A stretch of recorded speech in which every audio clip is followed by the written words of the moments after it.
Back to the another tutorial, and in this tutorial we're going to talk about, as you can see in the display, we're going to talk about Kotlin multi-platform. It's one of the most hot topic in this current period.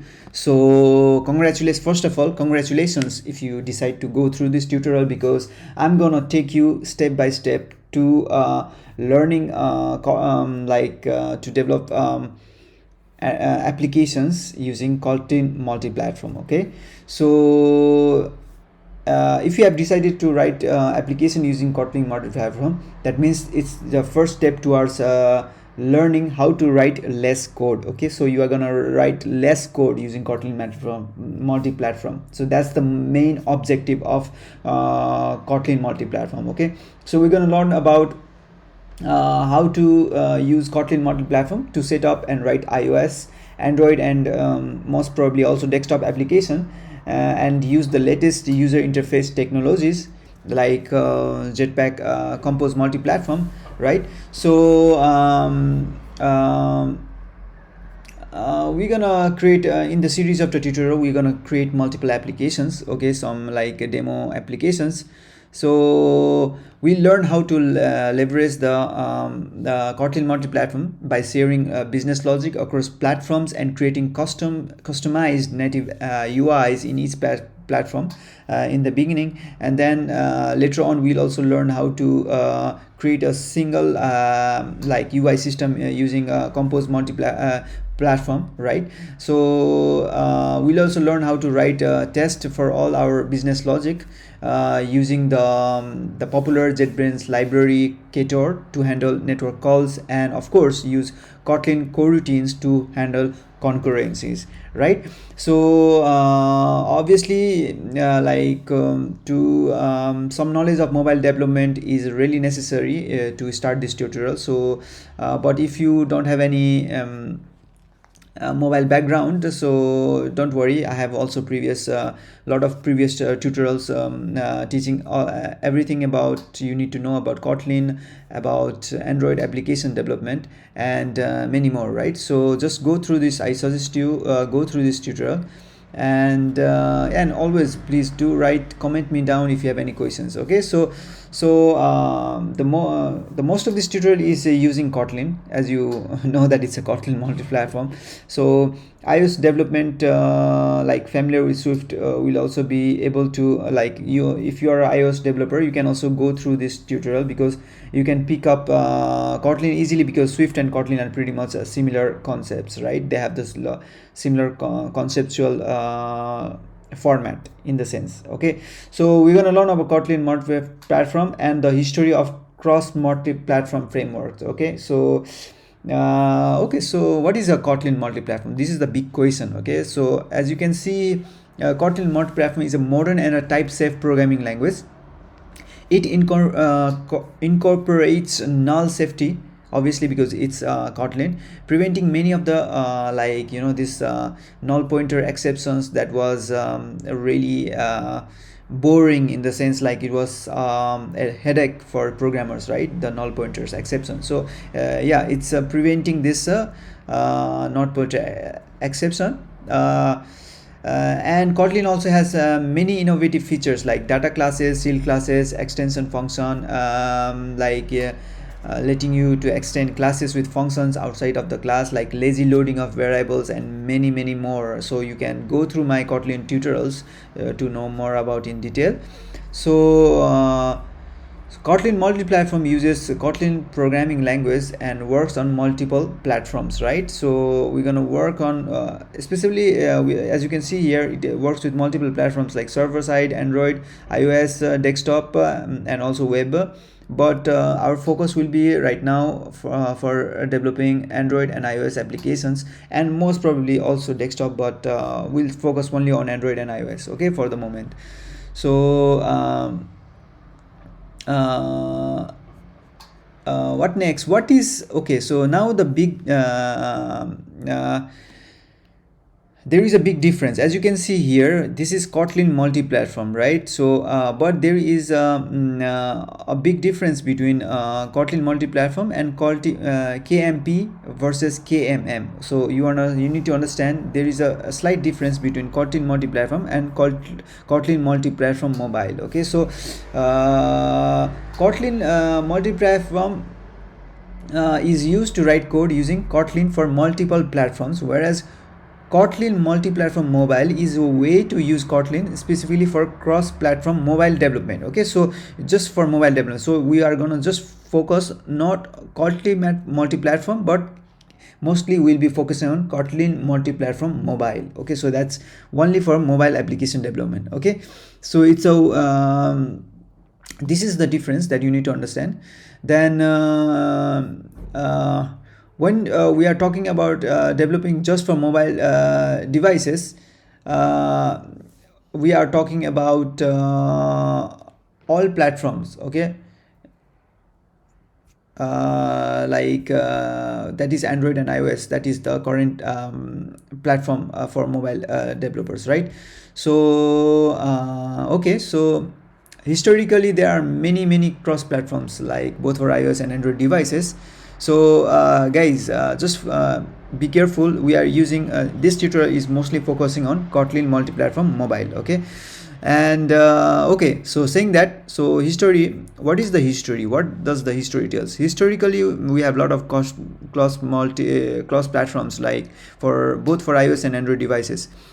For example, you can say PhoneGap, which was the one of the earliest cross-platform platform, and PhoneGap was enabled. It enabled you to write mobile apps using HTML, CSS, and JavaScript, right? But was later on was discontinued in 2020. There was also Apache Cordova. It was like open source fork of PhoneGap, and Ionic, which uses Angular, React, and Vue UI frameworks, and there is also Appsilator Titanium, which is like a JavaScript based SDK that supports iOS, Android, Windows, and BlackBerry, and which was also discontinued in later March 2022. And yeah, there were Xamarin's, right? React Native, Flutter is also current trending right now. So Xamarin was a Microsoft owned C# based development framework that includes the .NET runtime, right? The framework is compiled for iOS, so it's faster on iOS than Android, okay, which uses a just-in-time compilation. Whereas React Native was the Facebook's mobile-based framework based on the popular React Web framework. It's a web and JavaScript based framework. Okay, it has a slow bridge between native and web. Okay, so and finally there is also another one which is called Flutter, which is the most trending one, developed by Google. Okay, it is also very trending, very nice, but one of the disadvantages of it is it's written using a Dart language. Obviously, you know, Dart, Dart is almost like Java. Okay, and obviously Kotlin is much better, right, as to write programs. So you know, the only disadvantage of Flutter is it's using a Dart language. Okay, and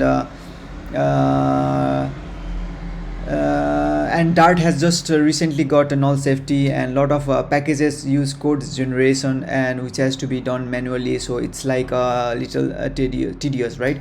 So Flutter is actually going strong, but many questions arises when they are still using Dart. Okay, so that's the consideration that you have to make when selecting between Kotlin multi-platform or Flutter. Okay, so mobile. So so what is the history of Kotlin? As you are an Android developer, you already know that was the history of Kotlin.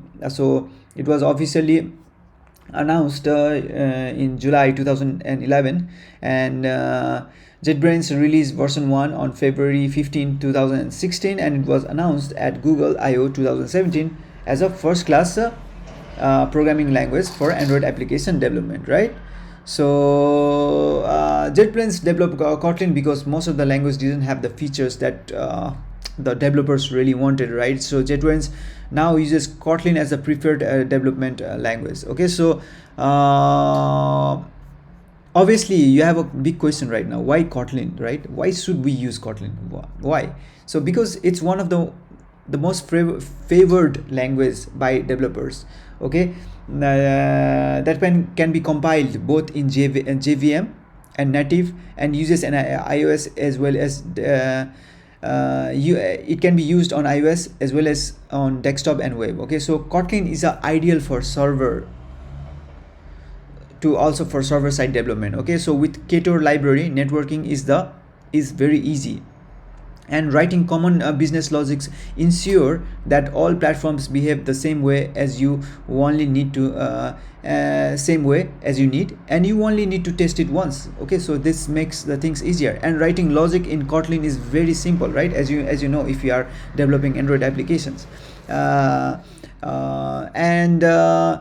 it uses the same cross code for all the platforms, reducing the possibility of errors and speeding up development, right? So each team can use as much shared code as they want. So they can start slowly with existing projects and start writing all their business logic with the new projects. Okay, so iOS development developers are also very familiar with Swift. So Swift and Kotlin are very similar, so learning curve should be very minimal, right? So developers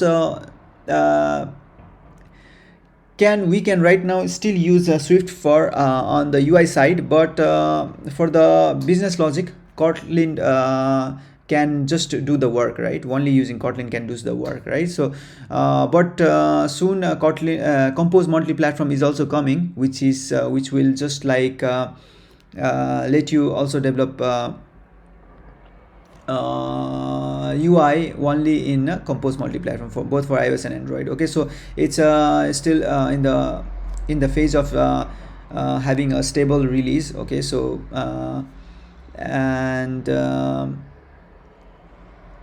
and that's it, guys. So yeah, SKMM is the preferred choice, I should say. Okay, both for iOS and Android development, app development. So okay, so now I will try to tell you what KMP, what Kotlin multiplatform is not. Okay, so now let's go to the other side of the block and see what Kotlin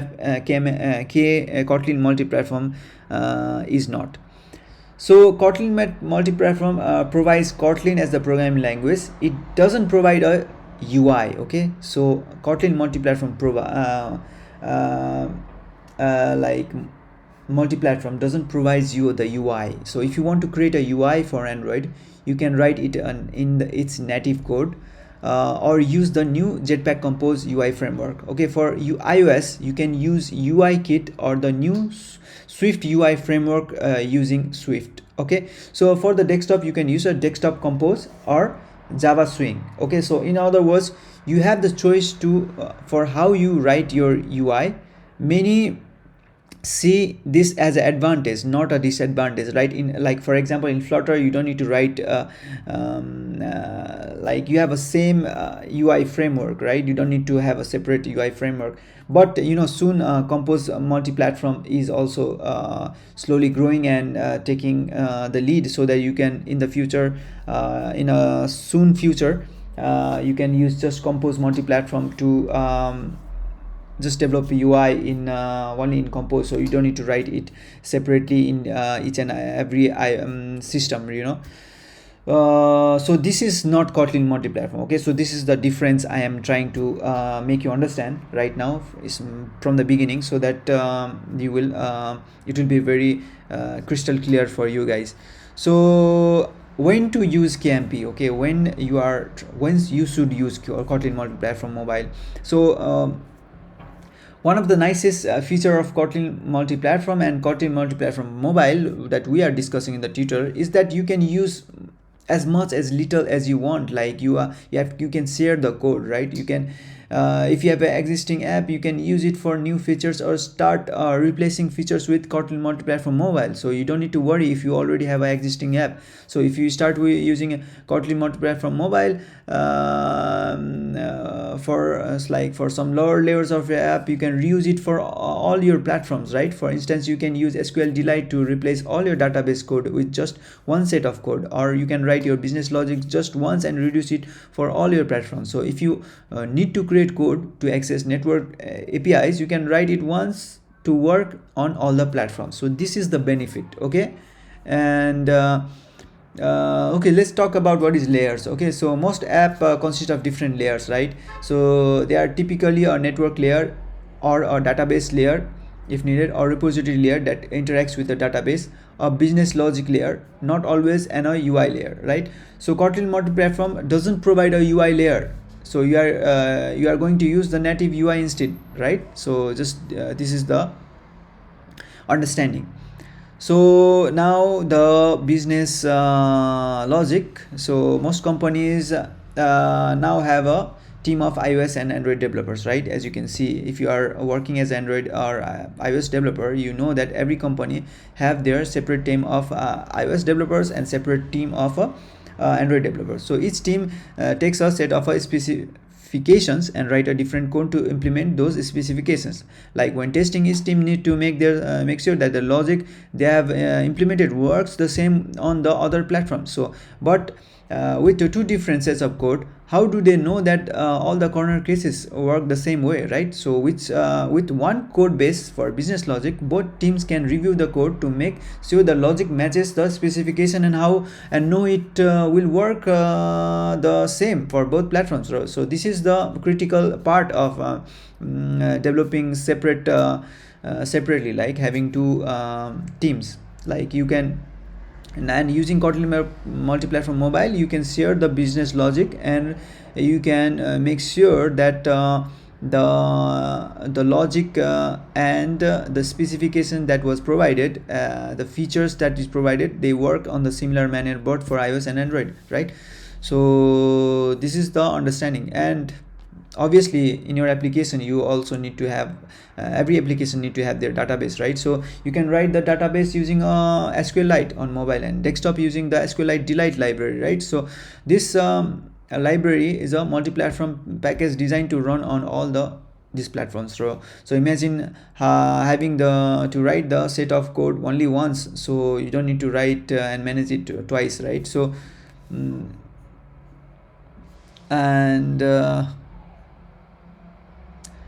yeah, finally the UI section I would like to also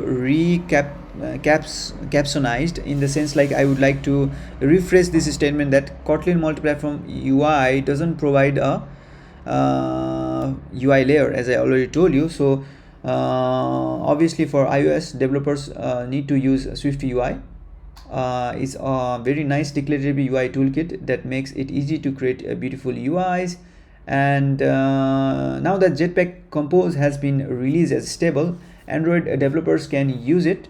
Obviously we're gonna use it also. And cross-platform desktop UI has been desktop UI has been a little while, like has come to be like in the stable release, but still we're gonna need to explore more about desktop UI, how stable it is, right? We will be focusing right now Swift. We'll be using Swift UI for iOS, and for Android we can use the native Android framework or the Jetpack Compose. Okay, so this is the concept.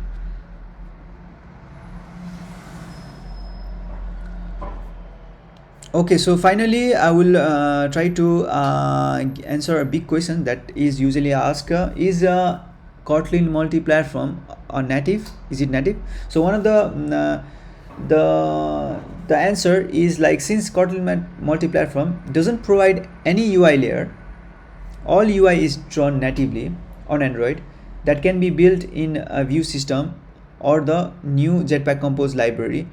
And iOS can use the built-in native UI or the newer Swift UI on the desktop you can use the older Java Swing or a new desktop Compose. For the Mac desktop you can also use a Swift UI or Apple Kit. For Android code is generated as Java class files, right? So while iOS uses LLVM to produce native code and create a Xcode framework library. So I don't know, this is, you can just think about it. Yeah, obviously it's native, right? And currently, like it's in the beta version. As you can see here, Kotlin Multiplatfom is beta. Okay, so I strongly suggest that it's a one of the best option to follow rather than following the Flutter framework, right? Because it's more native than Flutter. Okay, so that means like you are going to develop native Android applications, writing less code, and you have a better performance than the applications that you are going to develop using Flutter. And obviously you are also going to use Kotlin as your favorite language to write your application, right? So which is far better than that of and advanced than that of Dart, right? So okay, so this was a lot of theoretical sections about Kotlin Multiplatfom. So now I want to just go and do my first setup for creating my Kotlin Multiplatfom mobile application. Okay, so obviously you are gonna go and download your Android Studio. Okay, the first step. Okay, then the second step you are gonna do is you gonna go to your Android Studio preferences and look for your plugins.